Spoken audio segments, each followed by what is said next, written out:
Okay, so today we are at the Seville Church and Rectory. The Rectory has actually been featured on the Travel Channel's Ghost Adventures, Sci-Fi's Haunted Collectors, Biographies, My Ghost, and many other amateur ghost hunters have come to see if they can find the paranormal activity. So the Rectory is over 120 years old. The church, it first belonged to Our Lady of Perpetual Help Rectory, now called the Seville Rectory. It was housed by priests that served the community for over 100 years. The church itself, which is the structure we're passing now, was dedicated on May 5th of 1889. However, the church was organized by members of St. Vincent de Paul in 1878. Some of the most well-known priests who resided in the Rectory, which is the building we're getting ready to approach, and the building that seems to have the paranormal activity in it, was housed by some well-known priests, one being Father Donald McLeod, a world-renowned writer. Also housed in this over the years was Father John Burning, an admitted child molester. Between these two extremes were many other pastors whose names have been oddly lost in history. Okay, here the ghost is getting there. I'm breath. So this is the Rectory. It's right Rectory. behind the church. The Rectory is currently best known for its dark paranormal activity. Some believe the hauntings aren't dark, but instead the priest just watching over the Rectory, while others believe the dark past, brought on by years of molestation of the altar boys, has opened a porthole to the demonic dimension. When the church was closed, all the items that made a Catholic church holy were removed. Same thing with the Rectory. Some believe this left an opportunity for demonic presence to reside in a place God once called home. Also, some more food for thought. After the Rectory closed, it became a site for dogfighting, adding even more horrid darkness to an already tainted building. What lies inside this beautiful building? Some believe dark entities, some believe just priests from the past. All I know is those windows up top are really creepy, and like when you walk by them, it makes it look like stuff's in there. Well, I say this. So I read, if you go on to We'll walk around and get the rest of the YouTube building. and just put in Seville Rectory, you will see a lot of the videos, of the paranormal, the investigators, and some, other videos. And what they have caught, and what we've learned over the years are, energies come in different colors. So light energies mean that person was a light-hearted, nice person. Dark energies mean they were a dark person with dark past, similar to a priest that might molest children. But demonic energies come in dark, solid forms. And if all of the images caught on video don't seem to be solid. They're dark for sure, but they're not solid.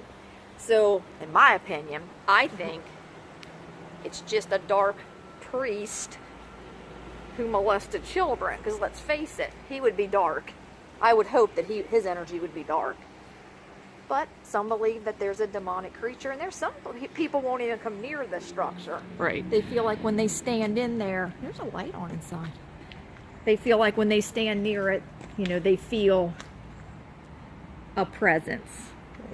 From some of the stories that I've heard, I'm pretty sure there's a demon in there, and I'm pretty sure I don't want to go in there. Oh, I'm not going inside.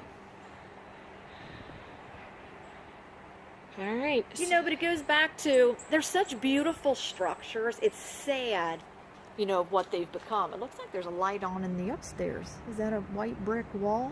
I think that's a piece of cardboard. Oh. All right, well, on to our next place. That's the story of the Seville Rectory.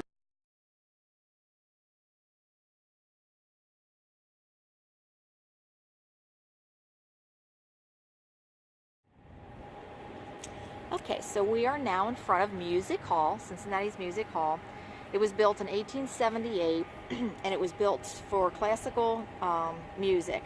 It now is the home of the Cincinnati Symphony Orchestra, the Opera, May Festival Choir, the Pops Orchestra, And inside it consists of Springer Auditorium, a ballroom, Corbett Tower, and Critics Club. Music Hall was built on a spot where an insane asylum used to be. It was called the Commerce Lunatic Hospital. How rude is that? Yeah, I know. Locals used to call it the Hospital of the Diseased. There was also a pest house located on the property, as well as Hopper's Cemetery. Hundreds of people who resided in the hospital and the pest house were buried in Popper Cemetery. Interestingly enough, the cemetery was never moved when Music Hall was built. So the hall sits right on top of hundreds of graves. Contractors... Sorry, we're fighting the traffic. Yeah. Contractors report that every time a renovation is done to the outside, more and more bones are disturbed and unearthed, proving that the cemetery was never removed. Maintenance workers, volunteers, people coming for shows, and group members taking tours have all reported paranormal activity. Things like angry whispering in the elevators from unseen presence, shadowy figures walking from the elevators, sense of being followed throughout the hall, a female sings within the ballroom, laughter is coming from the ballroom, and actual apparitions of men and women dancing in the ballroom have been seen wearing attire from the 1800s. Some believe they are the ghosts, they are the energies of past guests still enjoying the opera, while others believe they are the disturbed souls of those who cannot rest because the graves have been disrespected. I believe a little bit of both. Right. I would say the crying and the screaming are probably coming from the energies that are beneath it, unresting or disrespected, so to speak. And obviously the dancing in the 1800s ball gowns and stuff aren't insane asylum patients. Those Right. are people who have enjoyed the opera over the years. So, in my opinion, I think it's being haunted by a little bit of both. Yeah, there's probably a lot of stuff going But it's on in kind there. of sad to think that a cemetery wasn't relocated, that, they were just built on top of it. Mm-hmm. And then every time, somebody just recently told me, I forget where it was, it's somebody we both know, that they had done some work down here recently during this new, because it's under renovation right now, during this new renovation, and they said that they unearthed bones during it. Something that's still happening to this day, Yep. which is sad. It's beautiful though. Yep. All right, well, on to the next.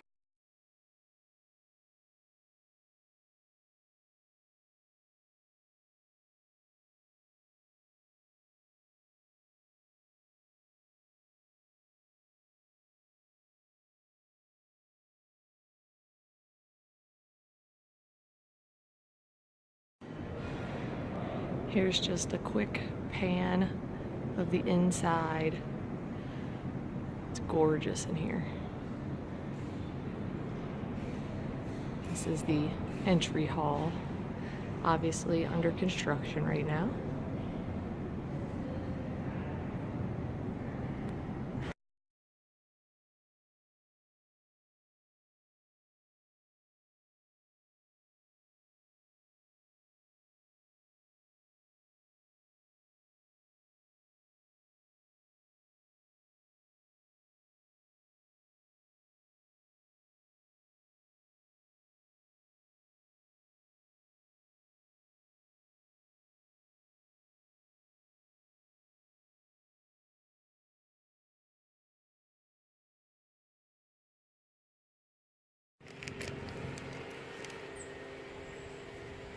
Okay, we are now standing in Congress Green Cemetery.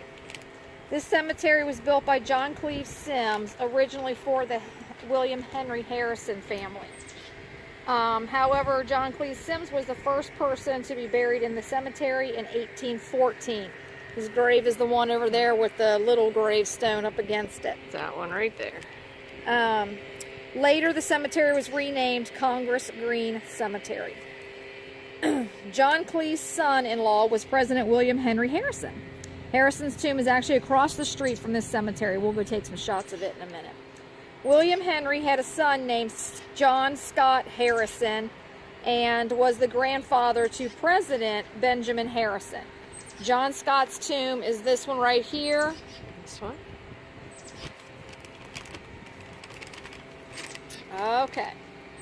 So basically, this is the story of, this is a true story about body snatchers in this cemetery. In 1878, John Scott died.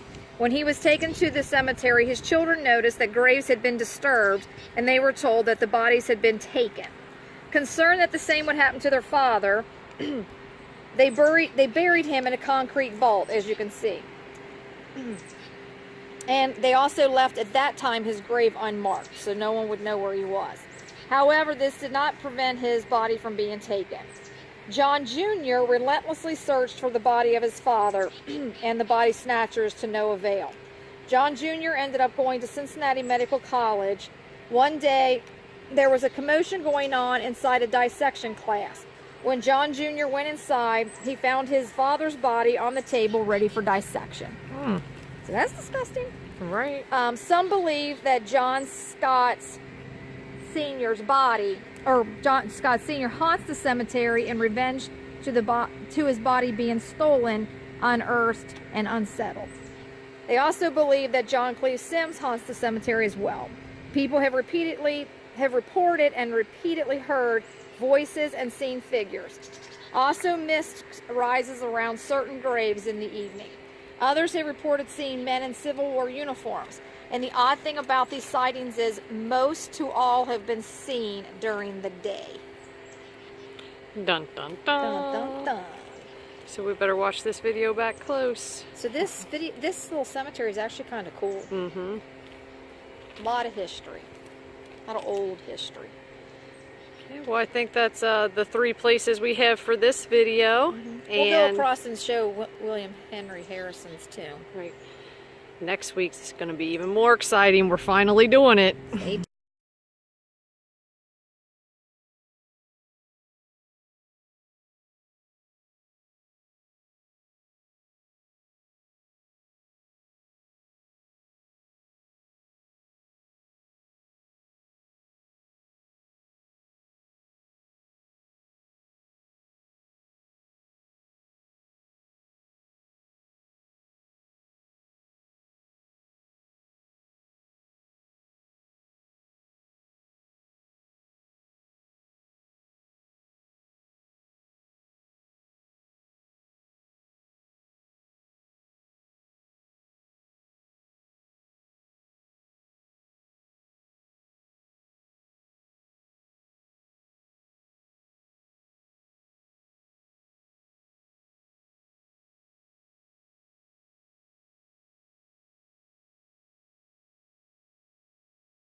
So we are standing at the entrance of William Henry Harrison's tomb. And we can actually go in and see. Oh, there's a guest book in here and everything you can sign.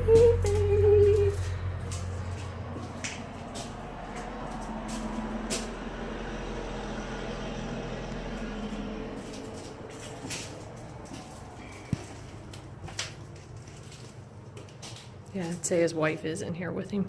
I'll see her. Anna Sims right there. Oh, there she is. Right there. And there's him. There's still some openings. I want to come in here. I don't think you make the cut.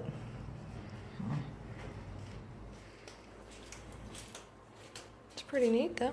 I've never actually been inside it.